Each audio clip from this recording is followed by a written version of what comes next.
C'est juste un petit tuto pour pouvoir s'occuper pendant les vacances et pendant le confinement, un petit tuto pour pouvoir se fabriquer une petite poutre d'entraînement en escalade.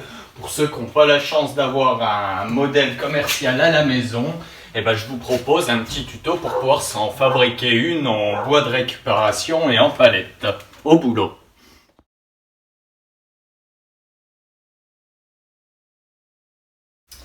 Donc on va commencer par le matériel, le bois, puis les 2-3 outils qu'on va avoir besoin. J'ai essayé de faire deux catégories, une catégorie le matériel minimum et une catégorie le top du top en matériel. Mais bon, le but c'est pas de faire une finition très pointilleuse, c'est surtout qu'on passe pas des journées à se faire l'outil et qu'on puisse en profiter assez vite.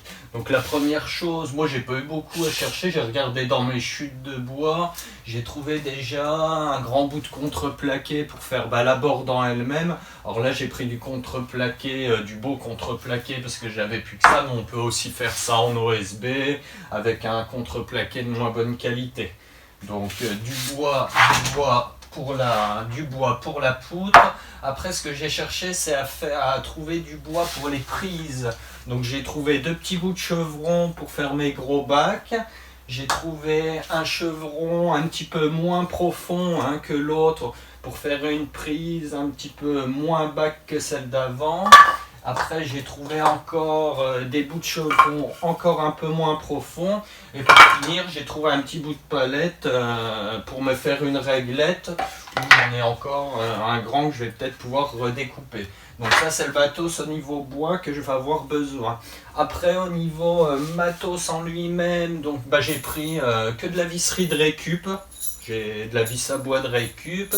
J'ai pris une scie égoïne, une vrille et du papier abrasif, du papier de verre.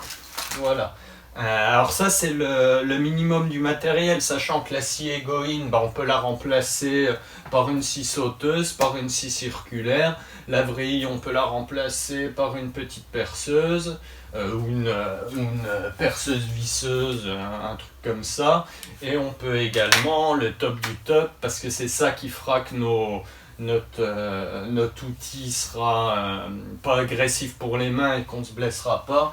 Ce qui est bien, c'est d'avoir une petite ponceuse triangulaire ou une petite ponceuse à bande. Voilà. Juste pour vous montrer rapidement, donc sur le matos, le top du top, ça serait d'utiliser une scie circulaire ou une petite scie sauteuse. Bon, ça y est, me revoilà avec tout le matériel que j'ai sélectionné, et surtout le plus important, les petites chutes de bois que j'ai trouvées, les montants de palette, les bouts de palette et les petits bouts de chevron. Ce qui va nous intéresser dans un premier temps, en fait, c'est de calculer la longueur de la planche qui va nous servir de poutre. Donc moi ce que j'ai fait c'est que j'ai comparé par rapport aux dimensions que j'avais sur la poutre industrielle et que j'ai pris à peu près finalement 80 cm. Dans le deuxième temps, après avoir tracé finalement la future découpe, avant de faire n'importe quelle autre découpe, c'est que j'ai positionné mes futures prises sur la planche. Donc ce que j'ai fait c'est que j'ai pris les gros bacs et les futurs gros bacs surtout et que je les mets au-dessus de la borde de façon à ce que mes mains gênent pas. Les plus gros c'est celles qui ont le plus de profondeur, toujours vers le dessus. Après j'ai regardé ce que j'allais pouvoir mettre, donc si je mets mes deux gros bacs en haut de la planche, après je me suis dit je vais prendre les petits bouts de montant de palette là, je vais les mettre un petit peu en dessous, sachant que je vais tracer une découpe à peu près à ce niveau là. Après je me suis dit la petite réglette, il n'y a plus assez de place, donc je remonte légèrement mes gros bacs, sachant que la ligne de vis elle sera au milieu. Hop, là calculez bien par rapport à sa main, après le minimum qu'on aura besoin. Là on voit que le minimum que j'aurai besoin c'est là, donc je vais couper ici. On essaye de faire des prises pas trop petites, mais où la main tient totalement aussi. Donc là, j'ai ravancé un petit peu. Je me dis que là, soit je fais une réglette commune, comme on a vu sur la poutre Volks que j'ai dans le garage, sur laquelle je mettrai les deux mains au même endroit, ou alors je peux aussi la recouper en deux pour faire une petite réglette de ce côté-là, une petite réglette de ce côté-là, sachant que ce que j'avais envie, moi, c'était aussi de ramener ce petit bout ici. D'accord? Donc voilà ce que ça donne, hein. Si on regarde la façon dont je vais découper, de toute façon je vais enlever ce bout là à chaque fois sur mes montants.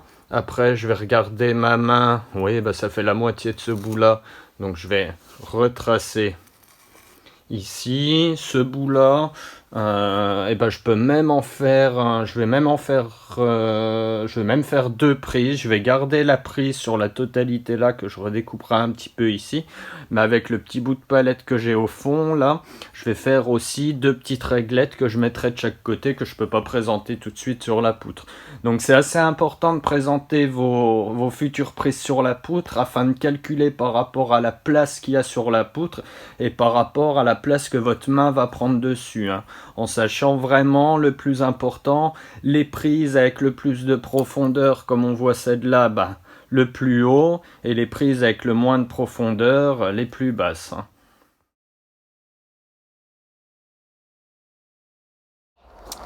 Bon ça y est, j'ai fait tous mes traçages, donc j'ai tracé le petit bout que je voulais mettre au milieu, puis au lieu de recouper dans mon bout de palette les deux petites chutes, je vais m'en servir pour faire deux petites réglettes.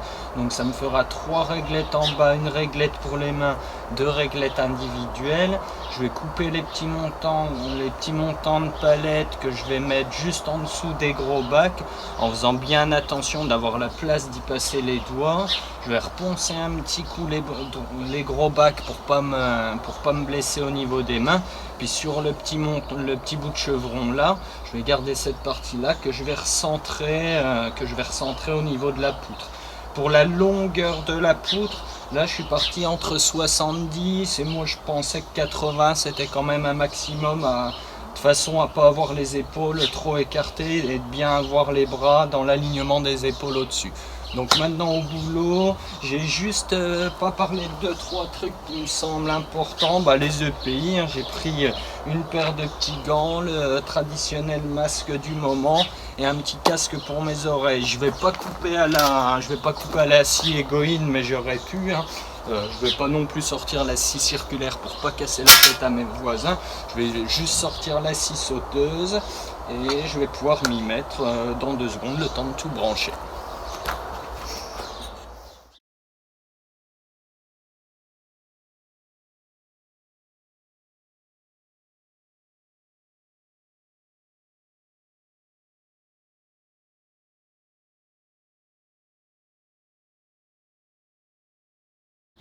Alors après les découpes ça donne ça, donc j'ai essayé de tout centrer à peu près sur la future poutre. On voit qu'il y a quelques trucs qui sont pas très droits que je vais rectifier au ponçage.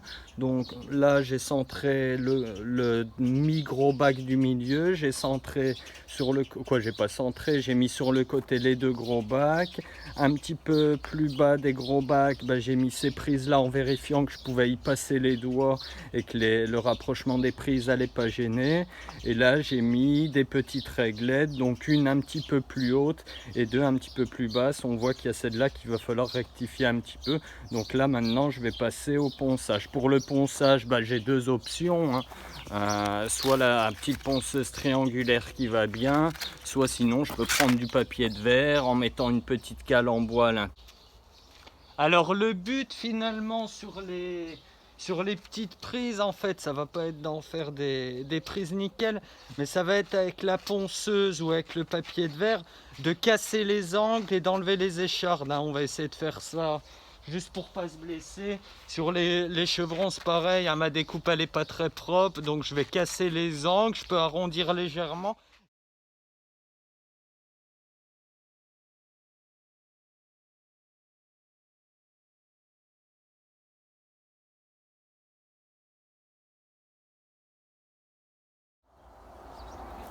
Donc pour visser, tout simplement On va faire ça en 2 étapes, hein, de toute façon. Donc mettre 2 vis à bois dans les 2 petites réglettes là, 3 vis dans celle du milieu. Par contre, pour les 5 autres prises qui sont les gros bacs et qui sont très épais, hein, je vais vous montrer comment on va faire, parce que je vais faire des pré-trous assez larges de façon à pouvoir visser une vis de la moitié de la profondeur de la prise.